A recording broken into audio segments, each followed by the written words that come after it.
त्यावरती जर तारीचा मोर नाचरा हवा, संसारातून वेळ काढून खेळ खेळूया नवा.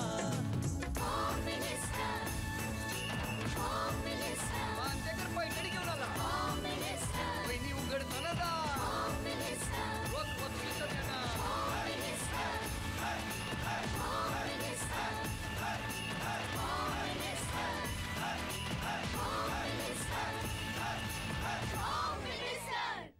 नमस्कार. आयोडेक्स प्रस्तुत होम मिनिस्टरमध्ये मी आदेश बांदेकर आपणा सगळ्यांचं मनापासून स्वागत करते. आजचा हा होम मिनिस्टरचा 1 तासाचा विशेष भाग. कालच गुढीपाडवा खूप छान साजरा केलेला आहे आणि या गुढीपाडव्याचं औचित्य साधून आजच्या भागामध्ये आपण कोणाला भेटणार यासाठी उत्सुकता ताणून ठेवण्याची आवश्यकता नाही. होम मिनिस्टर कार्यक्रम संपतो आणि मग तो घोडा धावू लागतो. अत्यंत आवडतं असं टायटल. आत्ताही या क्षणी मला ते टायटल बघावं असं वाटू लागलेलं आहे. तेव्हा आधी मीही ते टायटल बघतो. जय देवा जय देवा जय देवा जय देवा जय देवा जय शिव मार्तंडा, हरिवर्धन मल्हारी तुझी प्रचंडा. अगडतुम नगारा स्वन्याची जेजुरी, देव गेले जेजुरा निळा घोडा. पावमे तोडा कमरी कर पटा, बिगिर मस्तकी तुरा. खोबऱ्याचा कुटका भंडाऱ्याचा भडका, बोल हंकरा सदानंदाचा येळको. देवा, होम मिनिस्टरमध्ये आत्ताच्या रूपात आपला सहभाग झाला तर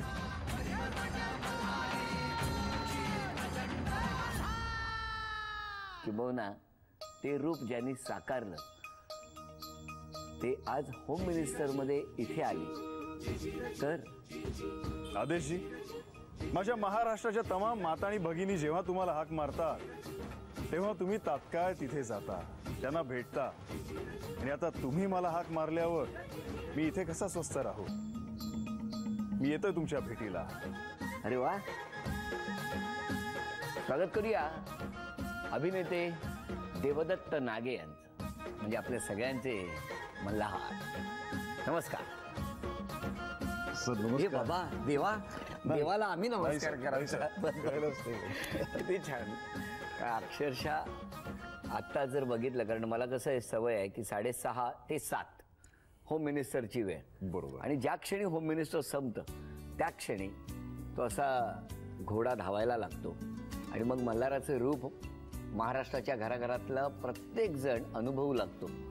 माझं सुद्धा प्रचंड खूप आवडणारं असं ते टायटल आहे आणि त्यामुळे त्या टायटलपासूनच मला खरं तर तुमच्याशी संवाद साधायचा आहे. कसं वाटतंय देवदत्त, आज आपण गप्पा मारतोय? सर, पहिली गोष्ट म्हणजे मला 97चे ते दिवस आठवतात की ज्या दिवशी आम्ही तुमच्या मागे असायचो की सर आपण हे ॲक्टिव्हिटी घ्यायची का, ती ॲक्टिव्हिटी, फॅशन शो असा घ्यायचा का, फॅशन शो तसा. आणि तुम्ही एवढ्या सगळ्या त्या कामामधनं सुद्धा आम्हाला ती वेळ द्यायचात, आम्हाला गाईडलाईन बरोबर करायचा. तर तो दिवस आणि आत्ताचा दिवस, म्हणजे आत्ता सुद्धा असं मला वाटतं की असं बोलण्यापेक्षा सर आता पुढे मी काय करू हे मला तुम्हाला विचारायचं वाटतं. मुंबई विद्यापीठातले ते दिवस आहेत. JSM कॉलेज अलिबाग, बरोबर? बरोबर सर. तिथून आलेला देवदत्त नागे आणि मुंबई विद्यापीठाच्या त्या B रोडवरती विद्यार्थी कल्याण विभागाची ती इमारत, ती बिल्डिंग. आणि मग त्यामध्ये आपण त्या गप्पा मारायचो. त्यामध्ये त्यावेळेला अनिल पाटीलच सर होते. अनिल पाटील सर होते. त्यांच्यामुळे मी त्या कॉम्पिटिशनला मला येता आलं. नाही, मला तेच म्हणायचंय की बालपण अलिबाग मधलं. अलिबाग, पेण दोन्ही ठिकाणी. अलिबाग आणि पेण. हो.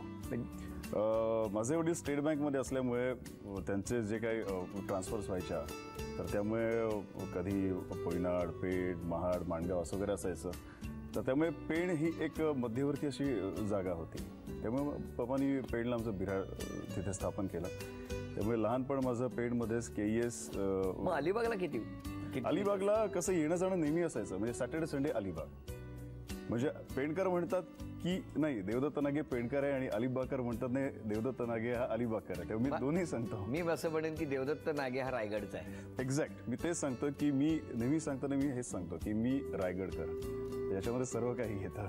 किती छान. माझाही जन्म अलिबागचा, त्यामुळे आता जरा रायगडच्या गप्पा सुरू झालेल्या आहेत. हो की जन्म नाही? माझा सुद्धा अलिबागचा असतो, त्यामुळे ते आहेच. वा वा वा, या गप्पा अशाच सुरू राहणार. आणि अलिबाग कसं आहे, सुंदर गाव, म्हणजे रायगड जिल्हाच, आणि त्याच्या चारी बाजूला असलेला तो सुंदर असा विस्तीर्ण समुद्र किनारा, आणि मग तिथून सुरू झालेली ती समुद्रातली उडी, या विस्तीर्ण महासागर पार करून मुंबईच्या दिशेने निघालेला देवदत्तचा प्रवास तो अनुभवणार आहोत.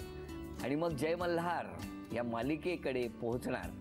पण आता जय मल्हार म्हटल्यानंतर देवाचं स्वागत झालेलं आहे, आणि देवाच्या बाजूला म्हाळसा नसेल तर ते कसं काय. स्वागत करूया आपल्या म्हाळसा यांचं, सुरभी हांडे यांचं. नमस्कार. स्वागत. बसा. आहे बाबा, मला नमस्कार नको, बसा. किती छान. नमस्कार. हो नमस्कार. तुमच्या बालपणाविषयी. माझा जन्म नागपूरचा. नागपूर. हां, प्रॉपर नागपूरची आहे मी. त्यानंतर 12th जळगावला होते. जळगावला आईबाबा आता असतात. त्यानंतर ग्रॅज्युएशनला परत नागपूरला गेले. तिकडे कथ्थक, गाणं आणि ग्रॅज्युएशन हे सगळं केलं. तिकडनं पुण्यात 1-1.5 वर्ष होते आणि मग मुंबईत आले. मग घरी कोण कोण? आई बाबा आणि लहान बहीण. आई बाबा आणि लहान बहीण. आई बाबा काय करायचे? आई माझी लेक्चरर आहे म्युझिकची, आणि बाबा ऑल इंडिया रेडिओला प्रोग्राम एक्झिक्युटिव्ह आहेत आणि कंपोजर आहेत. मग एकदम नागपूरहून मुंबई कसं काय? बाबांना अशी एक इच्छा होती की तू नाटकात काम करतेस तर, आणि मलाही असं वाटायचं की मला जायचं आहे. मला लहानपणापासून मुंबईची क्रेज खूप होती की नाही मला जायचं आहे, मी जाणार. आणि असं झी गौरव वगैरे लागायचा तेव्हा मला असं, मी घरात हे व्हायचं माझ्या की आईबाबांना मला हे मिळालं आहे, मला ते मिळालं आहे. ते लहानपणापासूनच होतं की जायचं आहे. त्यामुळे ठरवलं होतं की ग्रॅज्युएशन नंतर का होईना पण मुंबईला जाणार. झी गौरवचा केवढा इम्पॅक्ट आहे बघितलं ना. बरं, मग आता तुम्ही मुंबईत स्थिर आता आहात. मुंबईतच आहे. बरं वाटते. हो. आमची मुंबई आहेच त्याची. गोड आहे. चला, म्हाळसाबाई आलेल्या आहेत. आता मला माहित नाही कुठे बसवायचं मी त्यांना. आता मला तुमच्या परवानगीने विचारलंय, आजचा दिवस भानूला शेजारी बसवलं तर चालेल का? हां, काही ईशा चैतन्य केसकर. स्वागत करूया बानू यांचं. नमस्कार. बसा. बानुबाई. बानूबाई म्हणजे हा क्षण फार दुर्मिळ आहे खरं तर, पण तरी सुद्धा स्वागत आहे तुमचं. हो की नाही? हो. तुमचं बालपण कुठलं? माझं बालपण पुण्याचं. पुण्यात कुठे? वारजे माळवाडी. शाळा वगैरे सगळं पुण्यात? हो हो हो. मग या क्षेत्रात यायचं कधी ठरवलं? कॉलेजमध्ये असताना पुरुषोत्तम करंडक करत होते कॉलेजकडनं. सलग 3 वर्ष केलं. 1 वर्ष बक्षीस मिळालं. मग रायगडाला जेव्हा जाग येते, हे आपलं जे ऐतिहासिक नाटक आहे त्याच्यामध्ये मी येसूबाई, युवराग्नी येसूबाईचं काम करत होते. आणि त्याचे मी 25 प्रयोग केले महाराष्ट्रभर, जत्रेत जाऊन वगैरे. म्हणजे त्यामुळे आवड निर्माण झाली. मग हळूहळू वेगळ्या वेगळ्या ग्रुप्सबरोबर नाटकं केली. मी गालिब नावाचं एक नाटक करत होते, ज्याच्यात मी मुघलजान नावाच्या एका नृत्यांगनेचं काम करत होते. आणि तसं ते म्हणजे ऑफर मिळाली. मग आर्यावास कोणाचा नावाचा चित्रपट केला मी हेमंत देवधर आणि संजय जाधव यांच्याबरोबर. आणि that was my first break. मला पहिला ब्रेक तिथनं मिळाला. आणि तुम्ही मुंबईत आलात? हो, आणि मग मुंबईत आले. Very good. आता ना, जय मल्हार. जय मल्हार या मालिकेत तुमची निवड कशी काय झाली? म्हणजे तुम्ही जय मल्हारमध्ये कसे काय? इतके कलाकार आहेत खरं तर, एवढे कलावंत आहेत, पण तरी सुद्धा जय मल्हार सारख्या मालिकेत तुम्ही कसे काय? सर, देव, दैव, नशीब आणि मेहनत ह्याची सांगड म्हणजे माझ्या बाबतीत मी जय मल्हार समजेन.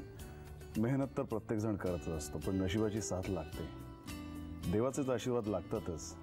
आणि दैव असं की कोणीतरी आपल्याला हाक मारतं, जे माझ्या बाबतीत मनोज कोलटकर होते. तर माझं जेव्हा अगोदरच्या प्रोजेक्टवर माझं शूट चालू होतं तेव्हा मनोज कोलटकरांचा फोन आला की देवा, मला तुझे काही फोटोज हवेत. मग शेवटी त्यांच्यासाठी मी माझे फोटोज पाठवले त्यांना. अच्छा, त्यांनी त्याच्याबद्दल मला एक कणसुद्धा सांगितलं नाही की कशासाठी हवेत काय नाही. थांब सांगतो एवढंच.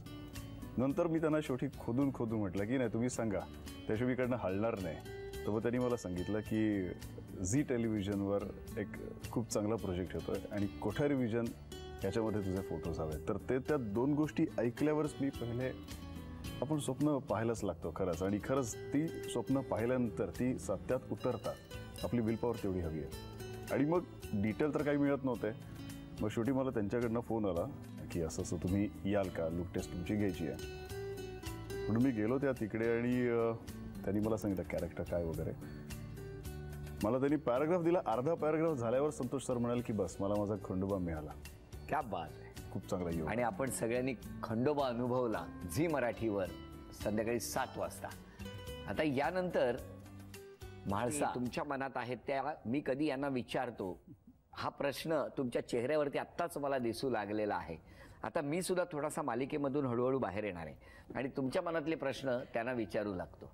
पण त्याआधी म्हाळसा, आपण कशा आलात या मालिकेत?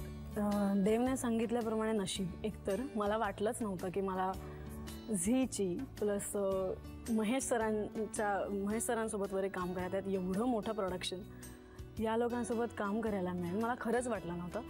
आणि जेव्हा मी 3 वर्ष आधी इथे ऑडिशन द्यायला आले होते, पण मला नावं नव्हती माहिती सिरियलची. 2 प्रोजेक्ट आहेत, ऑडिशनला ये. मी 3 वर्ष आधी ऑडिशन दिलेली. त्यानंतर आंबडगोड पण झालं.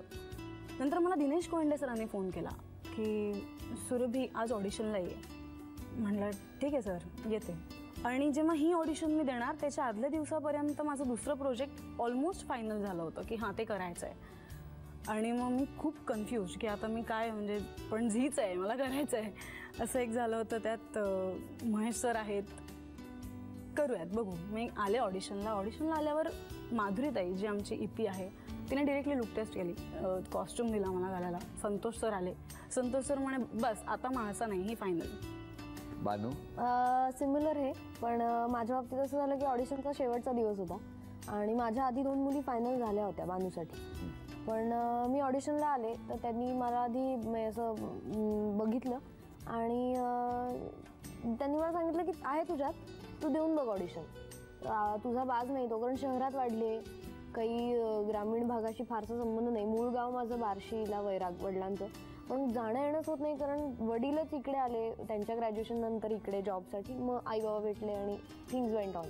सो मी पुण्यात, त्यांना असं वाटलं की नाही कदाचित जमेल कदाचित नाही जमणार असं म्हणून मला त्यांनी साडी घातली नऊवारी.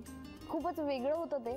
नऊवारी साडी घातली, खूप मोठा गोल असा टिळा लावला लाल, केस बांधले माझे आणि मला म्हणले आता दे ऑडिशन.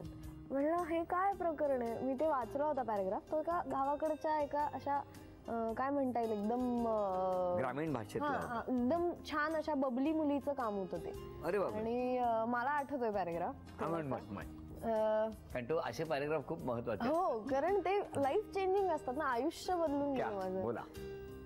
तानीचं हाडलंय खेटर, मी आकाशाला जाते त्याच्या मागं मागं.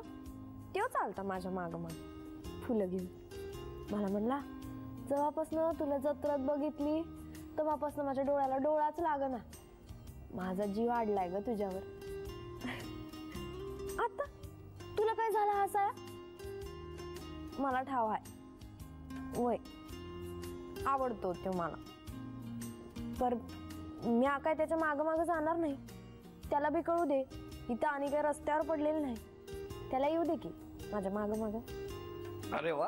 असा तो काहीतरी सॉर्ट ऑफ एक पॅराग्राफ होता. आणि तो इतकं तिथे त्या वेळेला दिनेश सर किंवा जे आमचे कॅमेरामॅन होते ते इतके इन्व्हॉल्व्ह झाले माझ्याबरोबर की मी इम्प्रोव्हाइज करायला लागले त्याच्यात.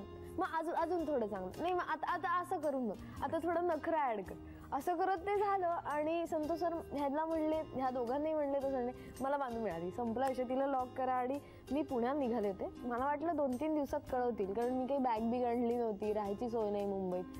मग मी म्हणलं 2 तासात मी घरी जाते. नको नको नको तू थांब, माझ्या घरी चल वाटल्यास असं म्हणली माधुरी आमची जी EP आहे ती. म्हणलं असं नाही, मी खरंच घरीतलं. म्हणजे नाही तुला आज थांबावं लागेल, उद्यापासून आपण सुरूच करतो. मला एक सांगावं असं वाटतं की ज्या वेळेला मला तो सीन, तो जो पॅरा मिळाला वाचायला, तेव्हा तिथे म्हाळसा नाव होतं लिहिलेलं. पण मला माहीत नव्हतं की ही स्टोरी खंडोबावर आहे आणि मला काहीच सांगितलं नव्हतं सरांनी.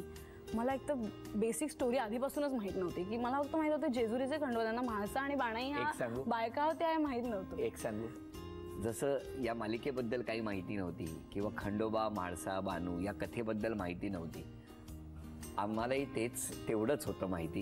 आम्हाला पण- फक्त जेजुरीला गेल्यावर पायऱ्या चढायच्या, खंडोबाला नमस्कार करायचा आणि बायकोला यायचं. उचलून घ्यायचं. हा, हा, आणि yes. सर एक गोष्ट खरंच या अनुषंगाने सांगावीशी वाटते की बऱ्याच ठिकाणी इव्हन पूर्ण महाराष्ट्रामध्ये ना खंडेराय, म्हाळसे आणि बाणे ह्याच्याबद्दल खूप कमी माहिती होती. म्हणजे त्यांनी 2 विवाह केले एवढेच, पण त्यांच्या अनुषंगाने हेगडी प्रधान कोण, लक्ष्मी कोण, नारद कोण, गणपतीचं काय स्थान आहे, ह्या सगळ्या गोष्टी ह्या सिरियलच्या अनुषंगाने कळतात. आणि एवढं की जे टायटल सॉन्ग प्रत्येकाला आवडतं, अगदी मला बरेच माझे फॅन्स भेटतात, म्हणतात की माझा जो लहान मुलगा आहे ना 9 महिन्याचा, 1 वर्षाचा, 1.25 वर्षाचा, तुमचा सर्वात मोठा फॅन आहे. कारण ते टायटल सॉन्ग लागलं की हातातलं आवडतं खेळणं सोडून पहिले टायटल सॉन्ग बघत बसतो. माझंही होतं. सर नाही ते जे सर, टायटल मला- सॉन्ग आहे ना ते म्हणजे आपण खंडेराय जो तळी भंडारा, जसं गणपती बाप्पाची आरती करतो तसं खंडेरायसाठी तो तळी भंडारा केला जातो.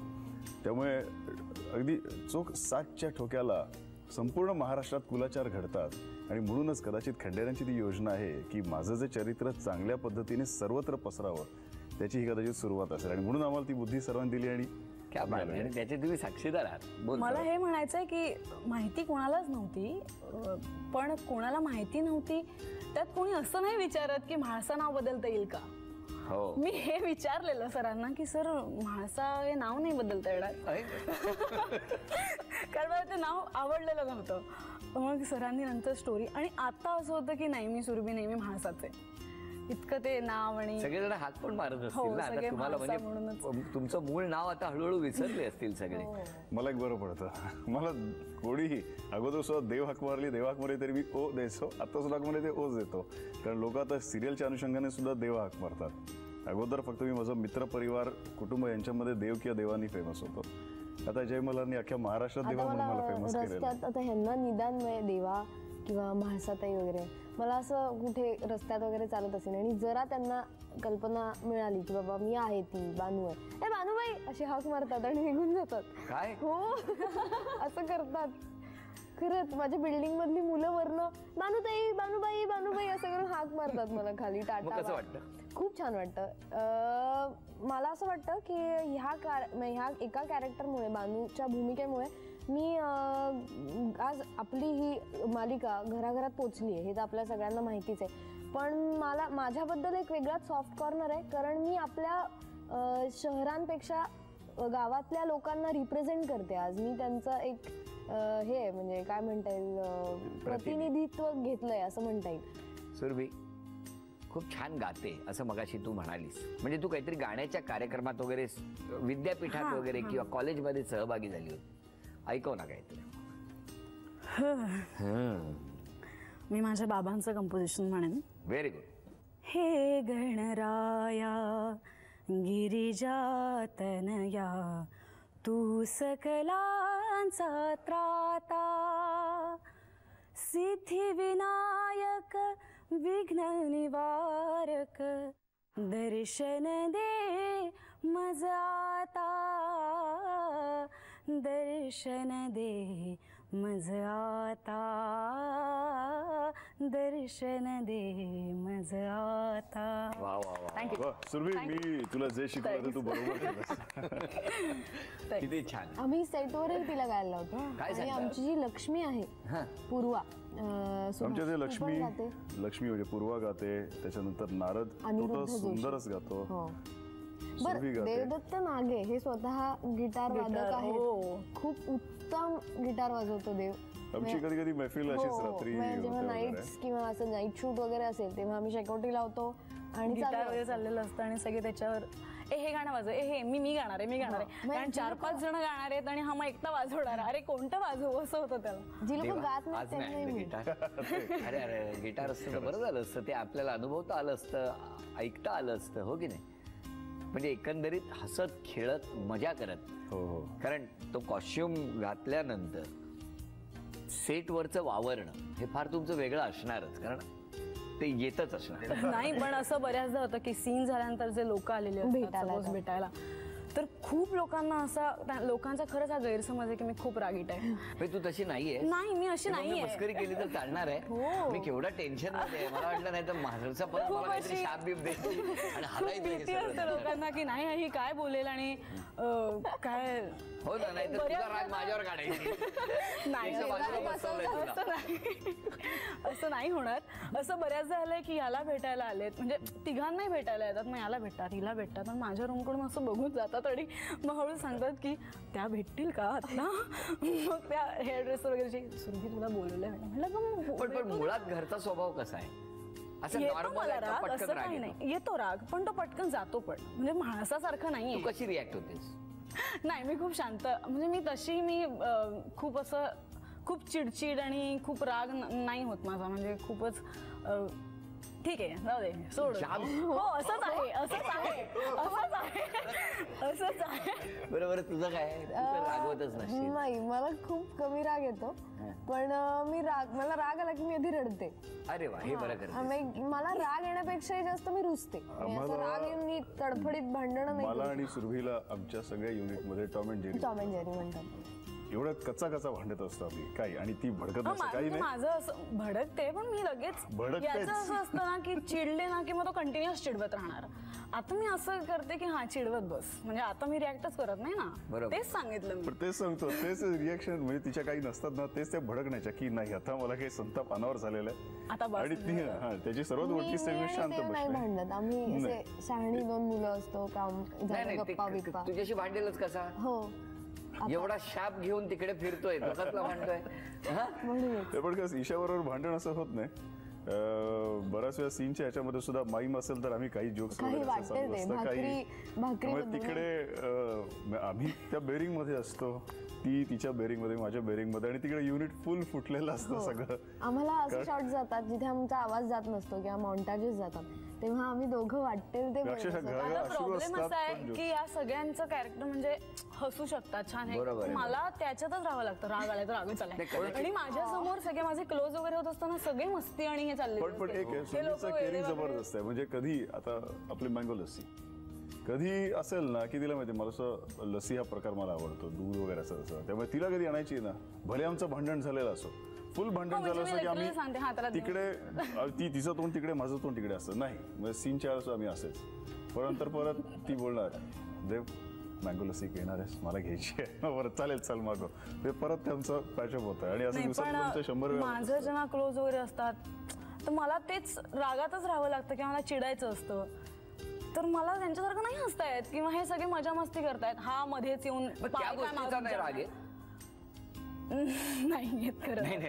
नाही मला त्याचा राग नाही येत, फक्त येतो पण तो मी सांगते काय अगदी येऊन लगेच जातो. माझा राग असा खूप वेळ नाही राहत. कोणाचा म्हणजे तुझा तर येतोच, माझा येतोच, माझाच येतो तिला राग, बाकी कोणाचा येत नाही. पण नाही ती खूप केअरिंग आहे, त्यामुळे तुम्ही प्रत्येकाने भूमिकेचा अभ्यास केलाच असेल ना भरपूर? हो आम्ही निदान 1 महिना आपण तिघं काम करत. आम्ही सप्तशती, मार्तंड विजय, मार्तंड भैरव हे जे ग्रंथ आहेत त्याचं वाचन केलं. मी या भाषेसाठी पण शाकुंतल वगैरे जे त्या काळातले प्रॉपर हे होते, नंतर कुमार संभव मध्ये माणसाबद्दल सांगितलंय. बर प्लस हे मेंटली झालं की आपण त्या ह्यानी कसे तयार आहोत, पण फिजिकली सुद्धा तुझा विचार केला तर जिम तर रेग्युलर आलीस, मी तर करतोच. हा जिम ते तर विचारायचंच राहिलं माझं. म्हणजे सेटवर पण व्यायाम असतो? हो सेटवर बऱ्यापैकी असतो. त्याच्या खोलीत त्याचे डंबेल्स आणि हे सगळं आहे, आणि आमची क्रेन क्रेन आहे, तर ऑपरेट करता तुम्ही? हो ती सुद्धा मी वापरून पाहिलं की आपल्या समजा जिम मध्ये जाता नाही आलं तर मी असं शोधत असतो कुठे आपला व्यायाम करता येईल. अच्छा बार दिसला तिथे पुलअप्स मारता येईल, अच्छा 2 खड्डे तळे दिसतात त्याकडे अच्छा त्याला डिप्स मारता येईल आपल्याला. तसं मला ती क्रेन दिसली, त्याला भरपूर वेट्स, त्या क्रेनला पुलअप्स पुशडाऊन्स सगळ्या गोष्टी करतात, त्यामुळे खुश असतो. पण या ठिकाणी आत्ता आपण बघितलं की सेटवरती मँगो लस्सीवरून सुद्धा भांडणं होतात, बरोबर? आता मला प्रश्न पडलेला आहे की देवा किंवा ही सगळी मंडळी आपण म्हाळसा अनुभवली, तिच्याशी संवाद साधला, त्याचबरोबर बानूशी गप्पा मारल्या. मला आत्ता बोलतं करायचं आहे ते आमच्या वहिनींना, म्हणजेच कांचन देवदत्त नागे यांना. स्वागत करूया कांचन वहिनींचं. नमस्कार. किती छान. तुमच्याशी बोलण्याआधी मला तुम्हा दोघींना विचारलंय, तुम्ही यांच्या घरी अलिबागला जाऊन आलात का घरी? नाही नाही हा? नाही नाही नेलं नाही सर नेलं नाही असं नाही, त्याच्यापेक्षा त्या आल्या नाहीत. एक मिनिट त्यांना पण बोलू द्या ना. देवा आता कधी हेच नाही हे बघितलं असं भांडण आणि तक्रार ही आहे की तो जेजुरीलाही बऱ्याचदा गपचूप जातो. सगळ्या जेजुरीकरांना मला सांगायचंय, पहाटे चुकून मकून जर तुम्ही उठू शकलात तर तुम्हाला कदाचित देवाचं दर्शन घडू शकतं आमच्या. तो पहाटे गपचूप निघून जातो. हा तो निघून जातो, तो सांगतच नाही. काय काय काय कधीही मग मला फोन येतो, मी आता जेजुरीला पोचतोय 3:30-4 पहाटे वगैरे असं, किंवा कधी कधी दर्शन झालेलं असतं किंवा देवळाच्या तिथे उभा असतो आणि मी आता इथे आहे, मी आता निघतो आणि मी परत शूटला जाते. एक मिनिट, हे काय आहे? आणि आम्हाला फोटो पाठवतो ग्रुपवर, मग मी आता इथे मी इथे, म्हणजे आम्हाला यायचं होतं पण तिथे त्याचं कोणी काही. बघितलेलं नाही. इकडे एक युवराज म्हणून एक पुजाऱ्यांचा मुलगा आहे, त्याला फक्त माहिती असतं मी येतोय ते. कारण जे काही आज देवदत्त नागे किंवा देवा हे नाव सर्वत्र प्रेमाने घेतलं जातं ते केवळ खंडेरांमुळे. आणि मला तर असं म्हणायचंय की सुरुवातीलाच मी एक प्रश्न विचारला होता की हे तुम्हालाच का मिळालं? अनेक कलाकार असताना तुम्हालाच का मिळालं? आत्ता मला तुम्हालाच का मिळालं याचं उत्तर मला मिळालं. आणि त्यातली भावना अशी आहे की त्याच्यातला तो खरेपणा, ती सच्चाई, ते देवाच्या प्रती लीन होण्याची भावना तुमच्याकडे मनोमनी होती. कदाचित म्हणून या मालिकेचे तुम्ही सगळे सदस्य आहात असं मला वाटतं. मला तुम्हाला विचारायचंय, तुमचं बालपण कुठलं? पेन पेणमध्येच बालपण. पेणला कुठे? पोलीस स्टेशनच्या मागच्या झिराळीमध्ये. जिराळ. तिथे कोण कोण तुम्ही राहायला होता? आई, बाबा, भाऊ, आजी होती. बालपण कसं गेलं तुमचं? एकदम छान, मस्त. मस्त, म्हणजे आता बालपणावरून एक छोटासा गंमत सांगते. हे आमच्या जवळच राहायचे, म्हणजे ह्यांची फॅमिली आमच्या घरापासून 2 मिनिटाच्याच अंतरावर राहायचे. आणि दिवाळीमध्ये ना, हा मुळातच तो म्हणजे कलाकारच आहे असं आपण म्हणूया, तो कलाकारच आहे. तो किल्ले वगैरे खूप सुंदर बनवतो मातीचे. आणि आतापर्यंत सुद्धा तो, म्हणजे आता ह्या कामामुळे त्याला जमत नाही, पण अदरवाईज तो जिथपर्यंत शक्य होतो तिथपर्यंत दिवाळीचा किल्ला बनणारच आणि तो बघायला लोक येणारच असं आमच्याकडे होतं. तर तसंच लहानपणी आम्ही ह्यांच्या इकडे जायचो घरी किल्ला बघण्यासाठी. आणि मग तिथून काय आयडियाज मिळतात का असं घेऊन आम्ही आमचा जसा कसा ओबडधोबड असेल तसा किल्ला बनवायचो. आणि मला आठवते, हा नेहमी आमच्या अंगावर ओरड, तुम्ही का माझा येऊन कॉपी करता, असं तो नेहमी ओरडायचा अंगावर. किल्ल्याची कॉपी करायचं. पण मला सांगा, याच्या घराच्या किल्ल्या तुमच्या हातात कधी आल्या? क्या बात आहे. हा? बरं आधी सांगा की मगाशी या म्हाळसा, म्हणजे आपण सुरभीकडनं ऐकत होतो, ईशाकडनं ऐकत होतो की हा खूप भांडतो किंवा हा त्याचं तेच खरं करतो आणि त्याच्यावरून खूप वाद होतात सेटवरती. काय खरं आहे? स्वभाव तसाच आहे. हा? तसाच तोच स्वभाव आहे, तो तसाच. तोच आवडला म्हणजे माझा म्हणजे आता म्हणजे 3 विरुद्ध 1 झालेले आहेत. हा? म्हणजे माझा मुलगा आहे ना लहान, तर तो लहान की बाबा लहान असा मला कधी कधी प्रश्न पडतो. म्हणजे निहार कधी कधी ऐकतो, 1 मिनिट, निहार लहान की त्याचा बाबा बाबा त्याच्यापेक्षा लहान असं कधी कधी. स्वागत करूया निहारचं. निहार ये. अरे बापरे, किती गोड. ये ये बाबा, इथे बस, ये. चालेल माझ्या बाजूला बस, आवडेल मला. हा, बरं निहार, खरं सांग पटकन, म्हणजे आई बोलता बोलता मी थांबवलं आणि तुला बोलवलं. बाबा खूप भांडतो का रे? कधी कधी तुझ्या बरोबर? खरं काय ते बोलायचं. माझ्या बरोबर मस्तीतच असतो. मस्तीतच असतो. बर, पण आईला असं का वाटतं की बाबा लहान की तू लहान? ते मला नाही. बाबा आता सांगा काय, आता आम्हाला संदर्भात नाही म्हणजे त्याची समजूत जर घातली ना तर तो ऐकतो पटकन. पण हा म्हणजे प्रचंड मस्ती, म्हणजे ह्या दोघांची कंटिन्युअस, तो जेव्हा जेव्हा घरात असतो जितका काही वेळ तितका वेळ दोघांची तो त्याच्याच बरोबरीचा असल्यासारखी मस्ती चाललेली असते. आणि जे मनात येईल ते करायचं, म्हणजे काही कोणी सांगितलंय म्हणून तो नाही. हट्टी स्वभाव आहेच, पण त्याचा जो हट्टीपणा आहे तो आपण असं पण म्हणूया की तो लावून धरत असल्यामुळे त्याला जे काय साध्य करायचे ते तो साध्यही करतो, म्हणजे त्या हट्टी स्वभावामुळे. कळलं तुम्हाला? घरी पण तसाच वागतो. बरं, हा, कळलं का? हा, म्हणजे आहे मुळातच ते आहे ते खोडात आलेलं आहे. सर कसं आहे माहिती, आता मस्ती म्हणजे काय, सगळ्यांनी मिळून आता तुला आरोपी करायचं ठरवलं. म्हणून मला कन्फ्युजन करते. त्याच्यात मी तुझी बाजू घेईन असं मला वाटतंय, पण कालांतराने कदाचित माझे मत बदलू शकेल. बरं, मला तुला विचारायचंय, तुमचं कसं जमलं? सर तसं म्हटलं तर लहानपणापासून आम्ही एकमेकाला माहिती होतो, पण माहिती होतं काही हे नाही. तिचे वडील माझे पप्पा दोघंही चांगले मित्र वगैरे असे होते वगैरे. आम्ही हनुमान आणि झिरळ अगदी शेजारी अशा पेडला होतो, पेडला आहेत त्या, आणि त्या तिकडे आम्ही राहायचो. हे किल्ले बघायला यायचे, आमच्या किल्ल्याच्या सगळ्या आयडिया चोरायचे वगैरे सगळं. तो राग असायचा. तेवढ्यात बोलून घ्यायचं नाही, कळलं ना? आयडिया हे नसतं बोललं तरी चाललं असतं, ते त्यांनीच कबूल केलं होतं, बरोबर ना? अगदी आहे बाजूने आहे. बोला देवा. पण त्यामुळे मग असं, आणि नंतर मग मधले बराच का आम्ही ओळखीचे सण होतो असं म्हटलं तरी चालेल. पेडला रोटरॅक क्लब फॉर्म झाला तेव्हा कधीतरी असं एक ओझरती नजर वगैरे असायची, ती पण गेली. पण मेन जे काय होतं ते जेव्हा मी JSM कॉलेजमधनं पेडच्या AC कॉलेजमध्ये आलो सेकंड इयरला. मी सेकंड इयर BSc, ती फर्स्ट इयर कॉमर्स असं. Very good. इथे खरा ट्रॅक झाला आता. आणि आम्ही जिथे भेटलो ते म्हणजे बापदेव, सावरसीला एक बापदेवचं देवस्थान आहे. मी देवस्थान सगळं देवस्थानातच आहे ना, ते बरं आहे. सगळं देव आणि दैवी असं. आणि तिकडे आमचा NSS कॅम्प होता. सो तो कॅम्प सुद्धा असा ना की मी आणि माझा लहानपणीचा मित्र दीपक शर्मा आम्ही ठरवलं होतं की बस एकंदर अंदाज घ्यायचा. सॅग आम्ही बाहेरच ठेवल्या होत्या, आणि असं करता करता तो एक ग्रुप फॉर्म झाला होता आमचा. आम्ही पळून जाणार होतो की आता जायचं, हे कॅम्प वगैरे नको, तरी पण आम्ही दोघं थांबलो. करत करत ओळखी झाल्या वगैरे असं तसं. आणि माहित नाही आम्ही कसे एकत्र आलो ते. काय कसे आला नाही, खरंच माहिती नाही असंच म्हणावं लागेल. म्हणजे कोणी कोणाला प्रपोज नाही, प्रपोज प्रकार झाला नाही आजपर्यंत. देवा, आता प्रपोज करायचं असेल तर कसं करा? सर आता ती भावना एवढी आहे ना. नाही कसं कराल असं? ते भावना वगैरे शब्द वापरून काही घडणार नाही. आता करावंच लागेल प्रपोज. मिनू, मी त्याला मिनू म्हणतो. अरे हे बघितलं, तेवढ्यात कळलं आम्हाला, नाही तर हे कसं कळलं असतं? हा मिनू, एवढी वर्ष तू माझ्या बरोबर आहेस, पुढची असंख्य वर्ष, पुढचे 7 जन्म माझ्याबरोबर राहशील. माझा जन्मच तुझ्याबरोबर राहण्यासाठीचा. बापरे, मला ना आता मालिका बघतोय का प्रत्यक्षात अनुभवते तेच कळे ना असं झालेलं आहे. पण स्ट्रगलचा काळ कसा? सर स्ट्रगल हे पहिलं माझं तर घरापासूनच सुरुवात झाली.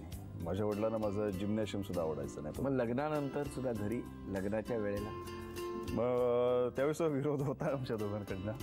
पण शेवटी सर त्याच्यामध्ये एक भावना अशी आहे की कुठल्याही मुलीच्या आई वडिलांना वाटणार की त्यांचा जावई किंवा आपली मुलगी ज्या घरी जाते त्या घरी तो जो मुलगा आहे तो एक चांगल्या ह्याचा हवा आहे, त्याला चांगली नोकरी हवी. आणि तेव्हा माझ्याकडे नोकरी नव्हती, मी शिकतच होतो. त्यामुळे लग्न काय शिकत असताना केलं नाही. त्यासाठीच पुढची गोष्ट अशी आहे की साधारण आमचं लग्न ठरतंय न ठरतंय अशाच ह्याच्यात होतं. पण मी विचार केला नाही, जॉब असेल तर कदाचित तिचे आई वडील मला नोकरीसाठी होकार देतील. तर त्यामुळे मी विचार केला की नाही, जी मिळेल ती नोकरी. म्हणजे भले माझे वडील डिस्ट्रिक्ट कोऑर्डिनेटिंग मॅनेजर स्टेट बँकचे एक क्लास 3 ऑफिसर ते असून सुद्धा, क्लास 3 म्हणजे class 1, class 2, class 3 upper manager ते असून सुद्धा मी 600 रुपयांवर मी एका कम्प्युटर इन्स्टिट्यूटमध्ये मी जॉब करत होतो. की माझा खर्च त्यापेक्षा बराचसा असायचा. काय तुमचं काय म्हणणं होतं त्यावेळेला? तुम्ही ठाम होता? हो, मी ठाम. आम्ही दोघंही ठाम होतो, काही झालं तरी लग्न करायचं. आणि मग जेव्हा लग्न झालं तेव्हा तुमचं उत्पन्न किती? तेव्हा मी बऱ्यापैकी कमवत होतो. कारण ॲक्च्युली माझा कल आर्टकडेच होता. माझं LLB सुद्धा पॅरलली चालूच होतं तसं. पण जॉब हवाय, चांगला पगार हवाय म्हणून मी पॅरामेडिकलमध्ये आलो. आणि पहिली 4 वर्ष मी ॲज अ MR म्हणून काम केलं. म्हणजे सगळ्यांकडे बघायचं की तू वेल एज्युकेटेड आहेस तरी पण तू MR का? तर नाही, मला कांचनला घरी आणायची. नंतर मग आम्ही ठरवीन काय करायचं होतं. मग तो 1-2 वर्ष मी जॉब केला. काय वाटतं तुम्हाला या सगळ्या त्या दिवसांकडे बघताना आज? त्यांनी खूप म्हणजे मेहनत खूपच केलेली आहे पहिल्यापासूनच. म्हणजे त्याचं मुळात तो मेहनतीच आहे. पण तुम्हाला मालिका बघताना काय वाटतं? छान वाटतं. तुम्हाला म्हाळसा बरोबर वाटते का बानू? नाही, मला ईशा आणि सुरभी दोघी आवडतात. काय रे, काय तुला शाळेतून सगळे म्हणत असतील ना? काय सांगतात तुला शाळेत सगळे? काय नाही, सिरियल मस्त चालली आहे, तुझे बाबा मस्त काम करतात वगैरे. हो, मग तुला नाही वाटत अभिनय करावा वगैरे? मला पण वाटतं. हा, मग करणार आहेस? असं आता तरी बरं पटकन सांग, बाबांच्या स्वभावातली कुठली गोष्ट तुला आवडत नाही रे? आम्हाला दोघांना जर कुठे जायची घाई असेल ना तर हा एकदम हळूहळू तयार होईल. मुद्दाम. अतिशय पंक्च्युअल. एकदम पंक्च्युअल. हो, हो का? म्हणजे घड्याळाचा मी त्याला नेहमीच म्हणते की घड्याळ ही वस्तू जी बनवली आहे त्याचा कधीतरी वापर कर, हा. की काहीही संबंध नाही. तो त्याचं चाललेलं असतं. म्हणजे आमच्याकडे उलट आहे की कुठेही बाहेर पडायचं की मी गेटमध्ये जाऊन उभी असते आणि मग मी आता तर मला इतकी सवय झाली की मी अशी उभी राहते. ठीक आहे, तुझं झालं की तू ये, मग मी गाडीत बसेन. असं म्हणजे हा तो म्हणाला ते बरोबर आहे की आम्ही घरच्यांना असं त्रास देणं बरोबर आहे का तेव्हा? हे सर काय असतं, एवढी कामं असतात ना की काय कामं असतात? मी घरात हे कामं करतात असतात ते सर मी त्यांची कामं घरी स्वतःची- कामं खूप करतो. स्वतःची म्हणजे व्यायाम जिम हा, या असल्या गोष्टी व्यतिरिक्त ऍक्टिव्हिटीज खूप असतात. त्यामुळे असं कधी वाटतं की नाही, जरा दिवस असा सूर्य असा कलतोय, तो जरा असा हळू कलू दे. सेट वरती वेळेवर येतात. तिने म्हटल्याबरोबर मी अगदी अशी मान हलवली आहे की हो, तो तुम्ही काहीही करा, हा. तो त्याच्या वेळेत बरोबर. त्याला जेव्हा यायचं त्याला किती दे, चल ना पटकन चल. पण मी देवाची बाजू घेईन या बाबतीत. त्याला खूप मेकअप असतो, त्याला खूप गेटअप नाही, त्या मेकअपचं तसं नाही, पण काही करून जनरली वेळ पाळतो तो. जनरली नाही, ते वेळेचं मी नाही. सेटवर कशी समजा कुठली वेळ कसं असतं, शेवटी आपले विग्रस तास असतात, त्याच्यामधनं जिम मॅनेज करायचे. गेल्या मार्च पासून मी 4 तास फक्त झोपतोय. त्यामुळे हे बाकी आहे. त्याच्यामधनं जिम मला सोडताच येणार. जिम माझं ॲड्रेनलिन आहे, ते नसेल तर मी संपलो. तर त्यामुळे त्यासाठी मी नेहमी विचार करतो की सकाळी जावं, तिकडेच मग जिममध्ये आंघोळ करून वगैरे. पण रोल व्हायच्या वेळी मी तिथे हजर असतोच. माझा किती पण तो हेवी कॉस्ट्युम, आम्ही कोणीही, मी काय, सुरभी काय, ईशा काय, कितीही हेवी आमचा कॉस्ट्युम असो, आम्ही थोडासा उशीर झाला, काही उशीर झाला, भरपूर उशीर झाला भले, तरी सुद्धा त्यांनी ठरवली जी असते वेळ की ह्या वेळेला आपण रोल करणार, 9:30ला रोल होणार, तर आम्ही 9:30ला हजर असतोच. नाही, कामाच्या बाबतीत तो वेळेवर तिथे असतो, पण अदरवाईज तो त्याच्या याच्यात. विषय बदलायला मग मी सांगते. नाही, पण बरं करतेस. बाजू घ्यायची हा तेव्हा. ह्याच्या पुढे जेजुरीला जाताना सांगायचं. किती झालं तरी रोज माझा कॅरेक्टर करते मी, त्यामुळे ते एका दिवसात नाही हे होऊ शकत ना. म्हणजे चिडचिड वगैरे ठीक आहे, पण असं खूप चिडलाय, रागावलाय, असं कधी ह्याचं होत नसेल ना? तर मी 99% एक मिनिट, मी त्यांच्याशी बोलतोय ना. प्रत्येक गोष्टीला स्वतः का उत्तर द्यायला पाहिजे? मला पटतंय तुमचं आता. बोला काय हो? नाही, त्याचा राग, एक्स्ट्रीम राग पण मी अनुभवलेला आहे. कसा? ते आता नाही सांगू शकत. नाही सांगू शकत. नाही, पण तो किती रागीट जरी असला ना तरी पण तो तितकाच प्रचंड खूप काळजी घेतो. म्हणजे आता इवन मी गाडी जरी चालवत असले तरी पण मग त्याचा फोन 4-5 वेळा की तू नीट जा, नीट आहे, घरी आलीस की पहिले मला कमीत कमी मिस कॉल तरी दे. म्हणजे असं खूप, जरी तो तिकडे असला तरी त्याचं पूर्ण लक्ष असतं, निहारकडे पण असतं. या रागाचा तुला कधी मिळालाय का रे तडाखा? नाही, बरं आहेस, भाग्यवान आहेस तू. नाही, पण निहारला आम्ही कधी म्हणजे हात लावला नाही. नाही, कधीच नाही. मग त्याला हात उलट आम्ही उगारलाच नाही. बऱ्यापैकी समजवलंय किंवा त्याच्यावर खेळणं तर वेगळा प्रकार असतो. क्रिकेट खेळणं तर ते सॉक्स मध्ये तो चेंडू टाकून वगैरे, नाही रे तिथे नाही, तिथे आपण खेळ, जरा लांब जाईल तो बॉल, असं वगैरे असतं. आम्ही किल्ला हा तर आमचा असतोच, कारण राजांना आम्ही इथे मानतो. त्यामुळे काही झालं तरी दिवाळीमध्ये किल्ला असायला पाहिजे. आणि छोटा का होईना, आता तो माझी धुरा तो सांभाळतो, मला वेळ नाही पण तो सांभाळतो. आणि तिथे शिवाजी राजांचा जयघोष व्हायलाच पाहिजे. त्यामुळे ते करताना सुद्धा ती मजा वगैरे असते. आणि तो मला समजत असतो, अरे बाबा हे असं नको, आपण असं करूया. मग त्याचा समजवणीचा सूर असतो आणि माझा उलट सूर असतो. बरं, तुझं बाबाला काय सांगणं आहे? तू बाबाला काय सांगशील? बाबा आता अभिनेता आहे, बाबा तुझ्यावर क्रिकेट खेळतो, बाबा तुझ्यावर किल्ला करायला हल्ली मिळत नाही, बाबा खूप बिझी होत चाललेला आहे, बाबाला सगळे देवा देवा म्हणतात. तर या देवाकडनं तुझं काय मागणं आहे? माझं एवढंच मागणं आहे की फक्त जेव्हा जेव्हा येशील तेव्हा जास्त वेळ आपण बाहेर जाऊ किंवा गार्डनमध्ये वगैरे वेळ घालू. काम खूप आहे रे. मला एक सांगावंसं वाटतं की देव खूप इमोशनल आहे, प्रचंड इमोशनल आहे. म्हणजे बऱ्याचदा असं होतं की त्याला सेटवर शोधावं लागतं, गेला कुठे, तो एकटाच कुठेतरी बसलेला असतो. आणि निहार, मी तुला सांगते की तो खूप मिस करतो तुला. म्हणून तो बऱ्याचदा असा एकटा बसलेला असतो आणि खूप चाललेलं असतं की घरी जायचं आहे. आणि वहिनी एक उखाणा घ्या ना. अरे बापरे, कारण कार्यक्रम आहे, त्याच्यात उखाणा तर घ्यावाच लागेल. देवदत्ताच्या आणि माझ्या संसाराचा मी पेलला आहे भार, प्रेक्षकांना कळकळीची विनंती करते, झीवरील पहा जय मल्हार. अरे वा वा वा वा वा वा, व्हेरी गुड व्हेरी गुड. त्या निहार, धन्यवाद या कार्यक्रमात आलास. ह्या गप्पा अशाच खरं तर खूप सुरू राहाव्या अशा. आता एक मिनिट, एक छोटासा खेळ खेळायचा आहे. बरं देवा, एक प्रश्न विचारणार आणि त्याचं एकच उत्तर अपेक्षित आहे. आता इथे या तिघी जणी पैठणीचा खेळ खेळणार आहे आणि त्यांच्यापैकी ज्या जिंकणार त्यांना पैठणी मिळणार. बरोबर. पैठणी एकच आहे. आत्ता देवा या खेळाला सुरुवात होण्यापूर्वी ती पैठणी कुणाला मिळावी असं तुम्हाला मनापासून वाटतंय?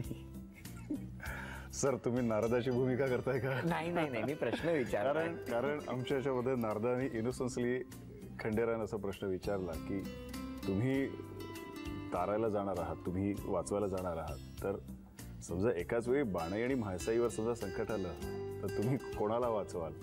तर तेव्हा मी उत्तर दिलं, तेच मी उत्तर देतो. या इथे खंडेर आहेत ते एकाच वेळी अख्ख्या महाराष्ट्राला तारू शकतात, तर मग म्हाळसाई आणि बाणाईला तारताना वेळ नाही लागणार. तसंच मी सर्वांच्याच बाजूने आहे, तेव्हा मी तर म्हणतो तिघी नाही त्या पैठणी मिळाव्या. अरे बापरे, आता बघूया काय घडणार.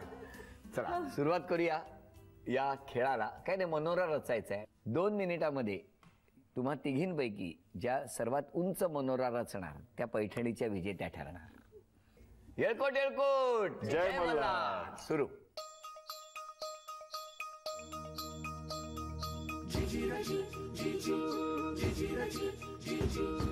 रुसला का मजवरी मल्हारी, रुसला का मजवरी, बानुनार आणली घरी मल्हारी, रुसला का मजवरी, लख लख देवत्या जळती, पाजळली दीपमा, पाजळली दीपमा, नाथ निरंजन सद्गुरु स्वामी घेतलासी अवतार, घेतलासी अवतार, देवा लोटलासी भंडार.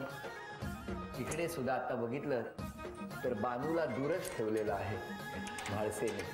स्वतःच्या टेबलावर घेतलं असतं तर काय बिघडलं असतं. 1 2 3 4 वेळ अजूनही आहे. 2 मिनिटाची वेळ आहे. आत्ताशी फक्त 30 सेकंद झालेली आहे. 1.5 मिनिट शिल्लक आहे अजून. आत्ताशी 1.5 मिनिट आहे. बस मी एवढंच करते आता. असं काही सांगता येत नाही. कोणत्याही क्षणी कुणी आघाडी घेऊ शकतं बानू. कळलं का? काही घडू शकतं या खेळात.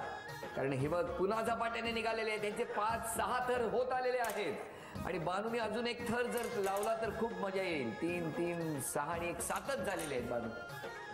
अरे वा, माणसा काय सोडणार नाही. माणसाने काय सोडणार नाही, माणसाला सोडत नाही.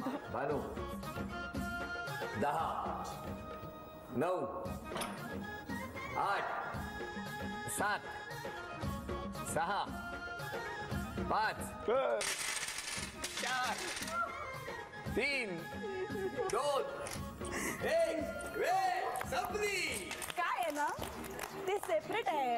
आम्ही दोघी बसलो एकमेकांमुळे एकमेकांचं हलतं नाही का. जाऊ दे, जिंकलं मी. मनानं केलं ना की देव बी आपल्या हाताला धावून येतात. नको असू द्या, नको. सर आता मला दोन नाही नाही नाही पैठणींचा खर्च मला यायला लागणार आता. देवा, तुम्ही आज तुम्हाला आधीच विचारलं होतं की तुम्ही कुणाचं नाव घेणार, पण तेव्हा तुम्ही सगळ्यांचं भलं होऊ दे असं म्हणाला होता. आणि सगळ्यांचं सगळं चांगलं होऊ दे यातच खरी तर गंमत आहे. पण त्याआधी सन्मान करूया तो बानूचा. पैठणी देऊ बानूला, म्हणजे ईशाला. तथास्तु पुणे यांच्याकडून ही पैठणी.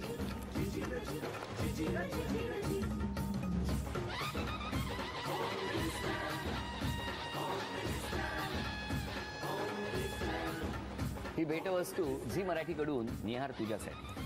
अभिनंदन. बस काय माहिती याच्यात, परीक्षा जवळ आली आहे ना, पॅड दिलंय अभ्यासाचं.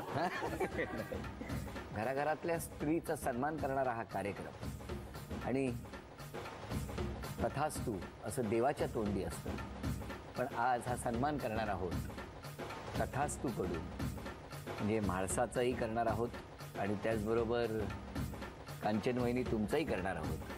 आणि आजच्या या 1 तासाच्या विशेष भागामध्ये या दोघींचाही सन्मान करूया. तथास्तु यांच्याकडून पैठणी देऊ.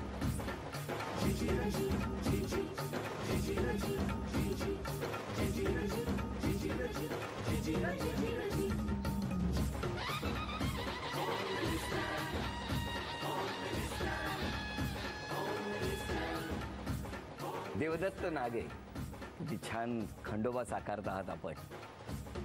आणि आज खूप गोष्टी तुमच्या सेटवरच्या, घरच्या आणि प्रत्येक बाबतीतल्या आम्हाला कळल्या. जसे आहात तसेच राहा. आणि सगळ्यांचं सगळं चांगलं होऊ द्या असं म्हणत असताना देवा तुमचंही चांगलं होऊ द्या असं म्हणत झी मराठीकडून ही भेट असते तुमच्याकडे. धन्यवाद सर.